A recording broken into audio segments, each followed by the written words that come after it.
Welcome back to ESBR Boxing's YouTube channel. Delighted to be joined by Elliot Grigg, which means we're in preview mode. We're at the Echo Arena in Liverpool, or whatever the arena is now called. We all know it as the Echo. Saturday, the 5th of October. Nick Ball defending his WBA World Featherweight title for the first time after winning it against Ronny Rios. Before we get into the fight, and the various questions that I want to ask you, Elliot, please do like this video if you're watching. Subscribe to the channel. There's a little box in the corner there, and if you click that, then you'll be subscribed to the channel. And yeah, drop us a comment letting us know your thoughts on what we're about to discuss. Nick Ball, Ronny Rios. As I mentioned, mate, we'll come to the predictions and stuff at the end of the video. But first and foremost, I want to ask you a question about Nick Ball and against a potential man that isn't even fighting at featherweight right now. I want you to tell me, would Nick Ball be the first man to defeat the unbelievable pound for pound king that is NAOYA INOUE if they were to fight at featherweight? Here he is. You know what? Out of INOUE's potential opponents that have been listed up at that weight, the Nick Ball fight is the one that really intrigues me. Just because Nick Ball is a sort of shorter man, I think that's fair to say. But obviously he's really he's like a little like a little XL bully, man. He's compact. He's relentless. And I think that fight for me would just be violent. I think INOUE. So tough because I think I'd probably edge INOUE in boxing ability, frankly. But I think I'm just my question would be whether he would be drawn into essentially a firefight with Nick Ball. Essentially, would Nick Ball just make it ugly? Essentially, just kind of try to sit as close to him as possible and just catch him that way. I think, to be honest with you, you know what? I think he could beat INOUE. He could. When you say can he beat INOUE, yeah, for me he can beat INOUE. Do I think he would? I'm not going to back him necessarily to beat INOUE if it comes down to it at this stage in time, frankly. But I do feel like INOUE's maybe got one more division left, and that's it. I wouldn't like to see him fight again in another division. I think you start to get to like Navarrete and people that are massive, and how would that fight even look? He'd look ridiculous. So for me, it's possibly the last stand for him. But I think I would at the moment say no, but at the moment I would pay money to see that fight. I think it'd be a hell of a fight.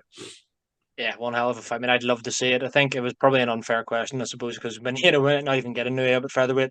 But I think I've mentioned it a million times, and as of you, it's the size thing. Look at Lomachenko. You go through all the weights. There comes a point where no matter how skillful you are, there comes a point when you fight a bigger man and who may have far less skill than you do. It's just it kind of evens itself out, and you can't rely on the skill as much anymore. Could that happen against Nick Ball? Well, Nick Ball is obviously quite small, but he's an absolute tank, as you mentioned. Some of the other featherweights there that if anyway was to fight, then it'd be massive. Look at them. Imagine the size difference against Brandon Figueroa. But anyway, yeah, this was about Nick Ball, mate. But yeah, it's an interesting one. Um, then at the featherweight division, I do want to ask, and I feel like we've talked about this so many times with our old man Luis Alberto Lopez, who unfortunately got beat last time out, but how does Nick Ball get on against the other champions in the top 126-pound fighters? Do you have him at number one? Like when you compare him to the likes of, well, the champion now with the IBF, Angelo Leo, you've got Rafael Espinoza, Robusi Ramirez, Brandon Figueroa, Ray Vargas, who obviously drew with before, Luis Alberto Lopez probably coming back again. Ray Ford, if he doesn't move up, obviously Nick Ball beat him, but it was a close fight. Where do you have Ball in this featherweight escape? So tough, man. Because all those a glorious questions, tough one as well. But of all those names you mentioned, I feel like Nick Ball's live in all of them, but I also feel like the opponent's live in all of them. So for me, they're sort of close fights. I'll look at the names we're talking like Angelo Leo, Espinoza, Ramirez, Figueroa, Luis Alberto Lopez, Vargas, and Ford. I feel like, is there any name in that list where I'd go Nick Ball definitely wins? I'm not a massive fan of Robusi Ramirez, to be honest with you. I think Nick Ball could beat Robusi Ramirez quite convincingly. I really do. And I look at other names and go, is there someone that I would definitely back to beat him? I'd back Figueroa to beat him, probably, out of those names in there.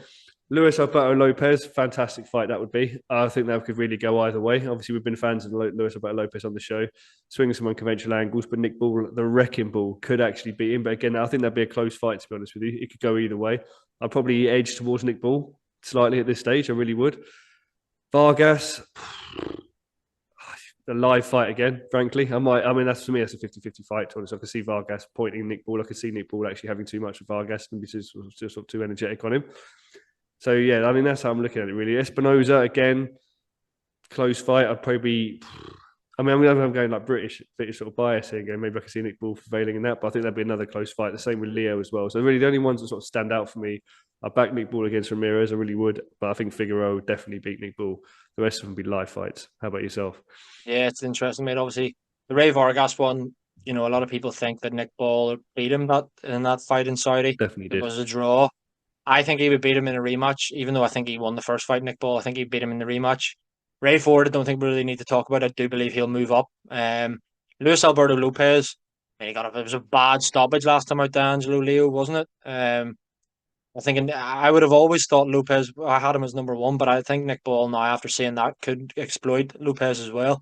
I agree with Rabusi Ramirez, great fighter, but I think saw that there's holes in his game the way Espinoza beat him. Espinoza's a tricky one. I think some what as an unknown quantity, to be honest. I think that'd be a tough fight. Our boy Brandon Figueroa, who's not even a world champion, mate, but as we say, could be the best out of them all. I think he beat Angelo Leo. I've got Nick Ball at number one, two, or three. I think you up there with Brandon Figueroa as one and Espinoza as the other. They're the three that I have at the top. Throw them in kind of any order you like, I suppose. But yeah, before we finish, mate, we do have to get back to this fight against Ronny Rios. It's his first defense, Nick Ball. Rios is 34-4, experienced veteran. He's a two-time world super bantamweight title challenger. He's lost to Akhmadaliev and Ray Vargas most notably. But my question for you is, mate, let me know how it goes down on October 5th. Do you believe Nick Ball hands Ronny Rios' fifth defeat? And if so, is it via stoppage or points? Tough. I'm going to go. I do think Nick Ball does hand him his fifth defeat. I really do. I think it's in Liverpool as well. I think he'd be motivated, he'd be charged, it'd be a great atmosphere for him. And Ronnie Rios, like he's 34 years old though, but so still not beyond the pile. But obviously, 3 stoppages as well in his 4 losses for me is where I sort of look at it and go, could Nick Ball have a sort of standout sort of homecoming victory here with a stoppage? And I'm actually leaning that way. I think Nick Ball by stoppage. Nick Ball's got 11 stoppages in 20, but you say he was unlucky to get that draw decision against Vargas. I thought he'd won that. Beat Dogbo. Obviously, last time out beat Ray Ford as well. So for me, he's actually he's fought a level of opposition that Ronny Rios necessarily hasn't prevailed against. Even though he did well to go 12 or get stopped in the 12th essentially by Madliev. But I'm going to go Nick Ball stoppage. Second half of the fight, somewhere between 8, 9, and 12. What about yourself? Yeah, mate, I'm going Nick Ball stoppage. You know me, big Nick Ball fan, being by his side from the small hall scene up to the world title scene. So yeah, I'm a big fan, but taking the blinkers off as well. I do actually think that he wins this fight convincingly. I think it's as far as first defenses go, it's a good name, I suppose, but I really do expect him to win, and I think everyone expects Nick Ball to win this fight. To be honest, I agree with you. Also, I think this fight is going to not go the distance. I think Nick Ball wins this fight stoppage. I'll go a little earlier than you.